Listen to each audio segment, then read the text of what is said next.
दोस्तों नमस्कार। हम वर्ल्ड कप टी20 का फाइनल मैच कवर करेंगे जो कि न्यूजीलैंड वुमेन्स और साउथ अफ्रीका वुमेन्स के बीच आज शाम 7:30 बजे दुबई इंटरनेशनल स्टेडियम में यह मुकाबला खेला जाएगा। अब बात करेंगे हम इस मैच के पिच रिपोर्ट की। पिच रिपोर्ट की बात करें दोस्तों तो यहाँ की जो विकेट है एक बैलेंसिंग विकेट है, लेकिन मैं टोटली बात आपको क्लियर कर दूँ क्योंकि वर्ल्ड कप फाइनल का मुकाबला है तो इस प्रकार की विकेट बनाई जाएगी जो एक बैलेंसिंग विकेट हो, यानी कि जहाँ जहाँ फर्स्ट इनिंग हो या सेकेंड इनिंग हो जहाँ पर बल्लेबाज और गेंदबाज को पिच से मदद मिल सके। ठीक है, तो यहाँ पर अमूमन इस विकेट पर यही देखा गया है कि यहाँ पर बल्लेबाज और गेंदबाज को पिच से मदद मिलती है। अगर मैं बात करूँ बैटिंग सेक्शन की तो यहाँ पर जो हमारे लिए होंगे वो मिडिल ऑर्डर के जो खास तौर पर प्लेयर होंगे वो हमारे लिए की प्लेयर का काम कर सकते हैं और ऑलराउंडर प्लेयर पर आप विशेष फोकस करके चलिएगा। ठीक है, उन प्लेयर की फॉर्म के बेस पर। ठीक, जहाँ तक रही गेंदबाजी की बात तो यहाँ पर पेसर और स्पिनर दोनों को पिच से मदद मिलती है। कुछ मैचेस में यहाँ पर पेसर और स्पिनर को कुछ ज़्यादा विकेट मिलते हैं और कुछ मैचेस में एक आध विकेट मतलब कम विकेट गिरते हैं। यहाँ दोनों प्रकार के मुकाबले होते हैं। ठीक, आप इस बात को ध्यान में रखकर चलिएगा। एक टिप्स जो मैं आपको हमेशा देता हूँ, अगर आपको समय पर पिच रिपोर्ट नहीं मिल पाती है तो कप्तान टॉस जीतने के बाद क्या कर रहा है, पहले बैटिंग कर रहा है या बॉलिंग कर रहा है, आप उसके डिसीजन को अपना आधार बनाकर भी टीम में प्लेयर का सिलेक्शन कर सकते हैं। उसके बाद बात करेंगे हम वेन्यू रिकॉर्ड की। मैं आपके समझने के लिए दो प्रकार के वेन्यू रिकॉर्ड लेकर आया हूँ, एक ओवरऑल रिकॉर्ड, एक करंट का रिकॉर्ड, ताकि आपको आइडिया हो सके, आप आकलन कर सकें कि मुझे किस प्रकार की टीम बनाकर चलनी है। ठीक है, तो ओवरऑल रिकॉर्ड की बात करें तो यहाँ पर अब तक टोटल 16 टी20 मुकाबले खेले गए हैं, जहाँ बैटिंग फर्स्ट करने वाली टीम 6 बार तो वहीं बैटिंग सेकंड करने वाली टीम 10 बार मुकाबले जीती है और एवरेज स्कोर कितना रहा है 115 रन का। ठीक है, 16 में से अगर 10 बार बैटिंग सेकंड करने वाली टीम जीत रही है तो मे बी उसके जीतने के चांसेस थोड़ा सा ज़्यादा रहेंगे। ठीक है, और लेकिन हमको ये भी ध्यान में देना है कि 6 बार बैटिंग फर्स्ट करने वाली टीम भी जीती है। ठीक है ना, ये ओवरऑल रिकॉर्ड है। यहाँ पर ये पता नहीं चलता कि भाई नाइट के कितने मुकाबले खेले गए इन 16 मुकाबलों में और डे के कितने मुकाबले खेले गए, क्योंकि रात और दिन के जो मुकाबले होते हैं उनमें भी काफ़ी अंतर होता है। ठीक है, दिन का मुकाबला थोड़ा अलग और रात का मुकाबला कुछ अलग रहता है। ठीक है, उसके बाद बात करेंगे हम करंट के रिकॉर्ड की। करंट के रिकॉर्ड की बात करें, देखिए वर्ल्ड कप 2024 में जो यहाँ टी20 महिला वाले जो वुमेंस टी20 हुए हैं उनके टोटल 12 मुकाबले खेले गए हैं, जहाँ बैटिंग फर्स्ट करने वाली टीम 4 बार तो वहीं बैटिंग सेकंड करने वाली टीम 8 बार मुकाबले जीती है और एवरेज स्कोर कितना रहा है 117 रन का। अगर मैं बात करूँ इन 12 मुकाबलों में 8 बार, देखिए वंस अगेन यहाँ पर देखने को मिल रहा है कि जो टीम बैटिंग सेकंड करी है उसके जीतने के चांसेस थोड़ा सा हाई रह रहे हैं। ठीक है ना, ये मान के चलिए कम से कम 60 to 65 या 70% उसके जीतने के चांसेस थोड़ा सा बढ़ जाएंगे, लेकिन 4 बार बैटिंग फर्स्ट करने वाली टीम भी जीत रही है। तो अगर टीम है, क्रिकेट है, कुछ भी हो सकता है। ठीक है, रिकॉर्ड अपनी जगह में सही है लेकिन हो कुछ भी सकता है और एवरेज स्कोर 117 है, तो इससे भी आपको क्लियर है कि यहाँ पर एवरेज स्कोर 117 है तो बैटिंग के लिए ठीक ठाक कंडीशन रहती है। अगर टीम के बल्लेबाजों ने अच्छा प्रदर्शन किया तो 140 रन का स्कोर भी इस ग्राउंड पर बनता है, ऐसी बात नहीं, 140-150 के राउंड का स्कोर बनता है। ठीक है, अगर टीम ठीक ठाक ही रही तो 120 और 110 में भी टीमें यहाँ सिमट जाती हैं। ठीक हो गया, तब देखिए जब आप टीम बनाएंगे आपको ध्यान में देना होगा कि किन किन टीमों के बीच मुकाबला खेला जा रहा है, क्योंकि न्यूजीलैंड और साउथ अफ्रीका के बीच मुकाबला खेला जा रहा है तो दोनों टीमें अच्छी हैं। ये भी नहीं कहा जा सकता कि भाई सेकेंड इनिंग में जीत जाएगी या फर्स्ट इनिंग में जीत जाएगी, लेकिन तभी मैं कहता हूँ टॉस जीतने के बाद क्या कर रहा है उसके बेस पर अगर आप टीम बनाएंगे तो आपको आइडिया हो जाना है कि भाई मैं एक टीम तो इस बेस पर भी बनाकर चल सकता हूँ, खासतौर पर अगर आप 2-3 टीमें बना रहे हो तो। ठीक है, एक रिकॉर्ड के बेस पर चले जाइएगा, एक कप्तान क्या कर रहा है उसके बेस पर, और एक आपको क्या लगता है कि भाई ये मुकाबला किस प्रकार का हो सकता है उसके बेस पर बनाएगा। अब आपको ये चीज़ें कैसे पता चलेंगी वो मैं आपको अभी आगे प्लेइंग जब वो बताऊंगा कि भाई हम वेन्यू मैचेस समझाऊंगा तो वहाँ पर आपको क्लियर बता दूंगा कि भाई हाँ आप इस बेस पर इस प्रकार की टीम बनाकर चल सकते हैं। ठीक है ना, ड्रीम 11 काफ़ी टफ एक कंपटीशन है। ठीक है ना, यहाँ पर जीतना उतना आसान नहीं है। एंट्री तो बशर्ते आप वापस लेके आ सकते हैं, लेकिन फर्स्ट रैंक लेकर आना के लिए आपको गधों के साथ घोड़ों के साथ गधे भी दौड़ाने पड़ेंगे। ठीक है, और जिस दिन 11 पत्ते क्लिक कर गए तो आप जीत गए महोदय। ठीक है, उसके बाद बात करें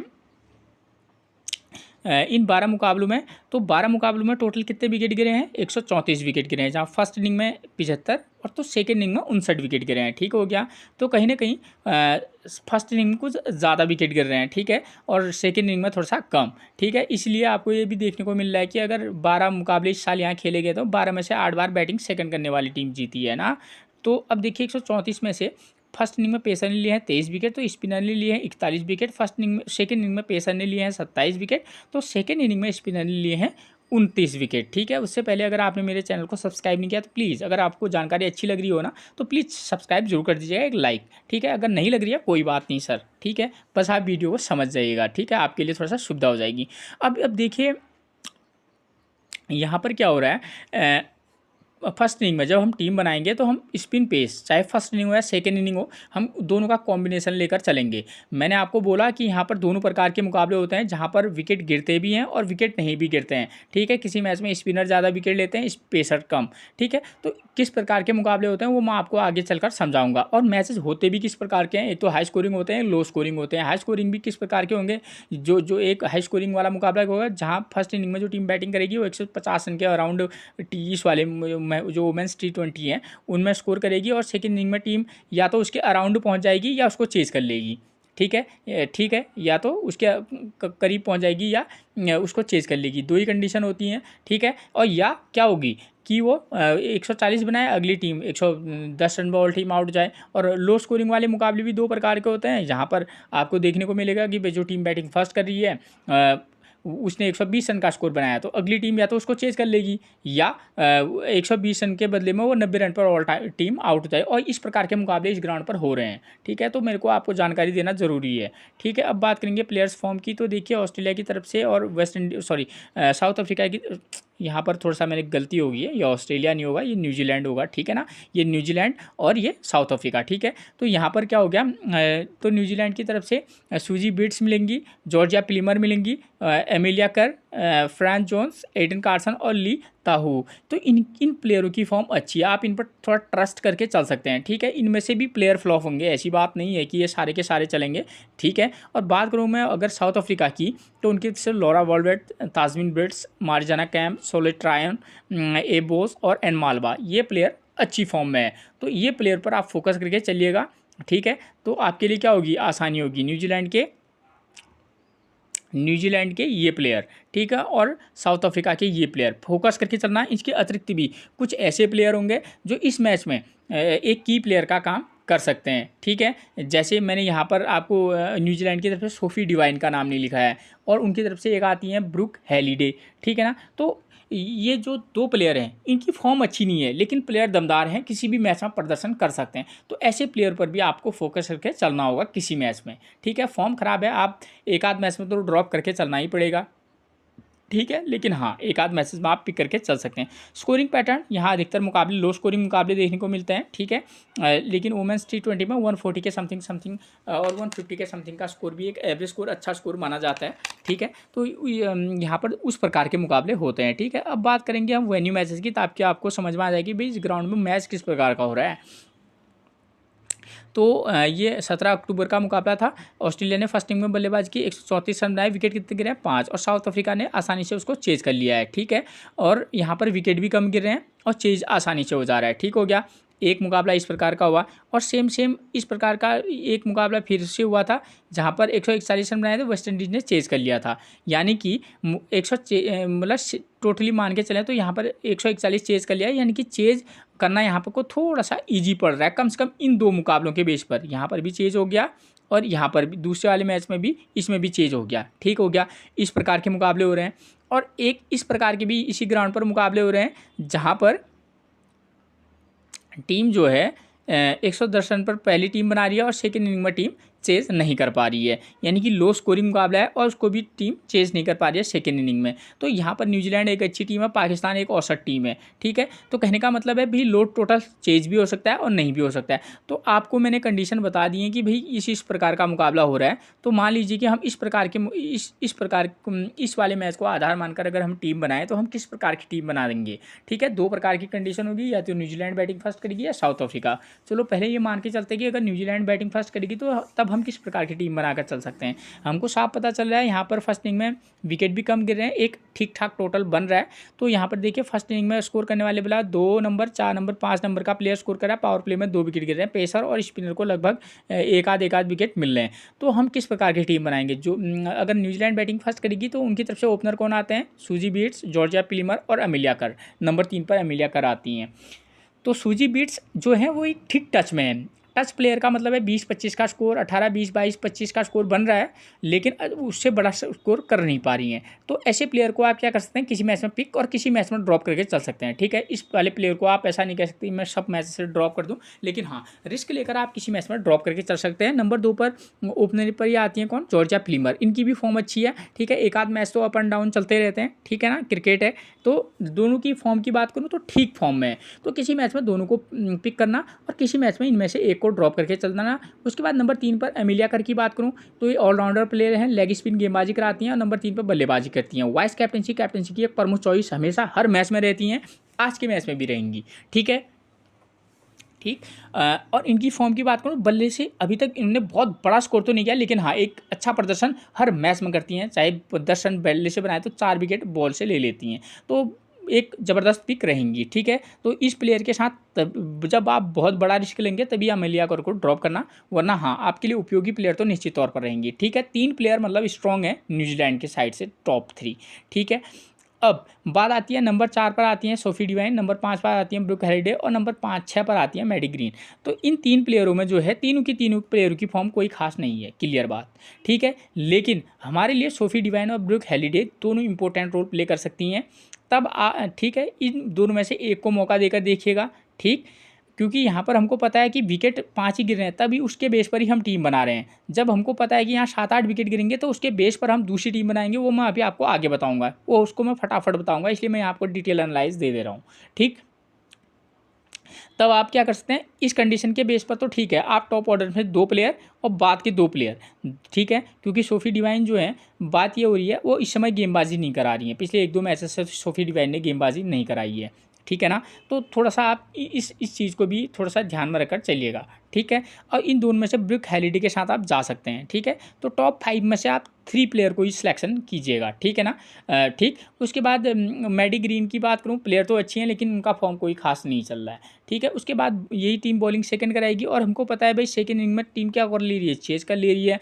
पेसर 2 विकेट, स्पिनर को 0 विकेट मिल रहा है। ठीक हो गया, तो यहाँ पर हम क्या करेंगे, न्यूजीलैंड की तरफ से बॉलिंग की बात करूँ, रोजमेरी फास्ट गेंदबाज हैं, Eden Carson right arm off break हैं, बहुत ही अच्छी फॉर्म में है, तो रिस्क लेकर आप इनको ट्राई करके चल सकते हैं। ठीक हो गया, और एक अगर आप चाहेंगे तो ली रोजमेरी मेयर्स और ली ताहू में से एक प्लेयर को आप पिक करके चल सकते हैं। ठीक हो गया, ये चीज़ होगी बॉलिंग सेक्शन की। अब बात करूंगा मैं किसकी, अगर साउथ अफ्रीका बैटिंग फर्स्ट करेगी तो उनकी तरफ से नंबर ओपनर का कौन आते हैं, लॉरा वॉलवेट, टी ब्रिट्स और नंबर 3 पर एबोस।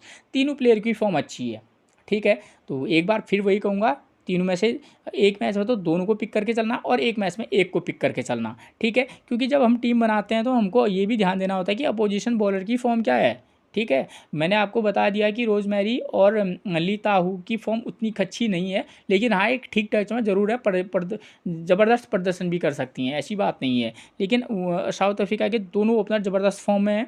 ठीक है, किसी मैच में दोनों को पिक करना, किसी मैच में एक को ड्रॉप करके चलना। ए बोज नंबर 3 पर आती हैं जो ठीक टच में है, प्लेयर को ड्रॉप भी करना, पिक भी करना। ठीक है ना, तो इसको हो गया। उसके बाद मारी जाना कैंप की बात करें, राइट आर्म मीडियम फास्ट गेंदबाजी कराती हैं, बल्ले से भी ठीक ठाक प्रदर्शन करती हैं, ऑब्वियस चॉइस हमारे लिए रहेंगी।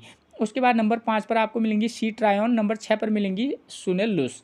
तो इन दोनों में से आप किसी एक मैच में एक को पिक करना, किसी मैच में ड्रॉप करके भी चलना। ठीक है, दोनों बल्ले से भी ठीक ठाक प्रदर्शन कर ले, लेकिन सी ट्रायन एक ठीक पिक हो सकती हैं क्योंकि इनका पिछले मैच में तो उतना अच्छा वो रहा नहीं, लेकिन हाँ उससे अलग मैचेस में इनने एक विकेट और थोड़ा बहुत रन का स्कोर किया हुआ है, जो ट्रायन हमारे लिए की प्लेयर रह सकती हैं।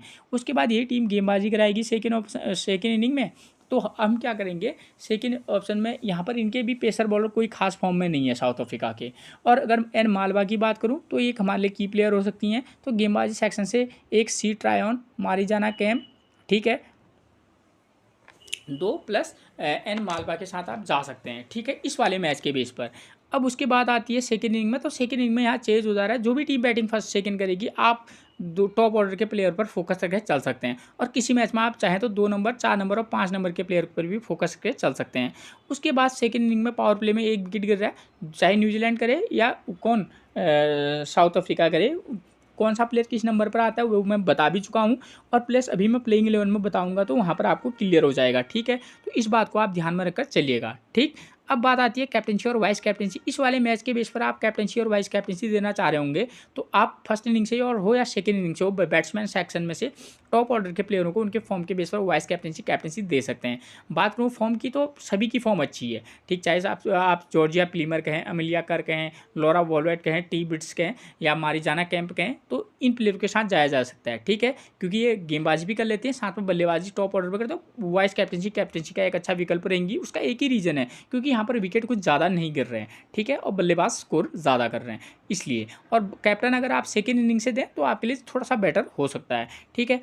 अब दूसरा मैसेज यहाँ पर किस प्रकार के हो रहे हैं कि यहाँ पर एक इस प्रकार का भी मुकाबला हो रहा है जहाँ पर फर्स्ट इनिंग में लो स्कोरिंग और सेकेंड इनिंग में टीम जल्दी आउट हो जा रही है।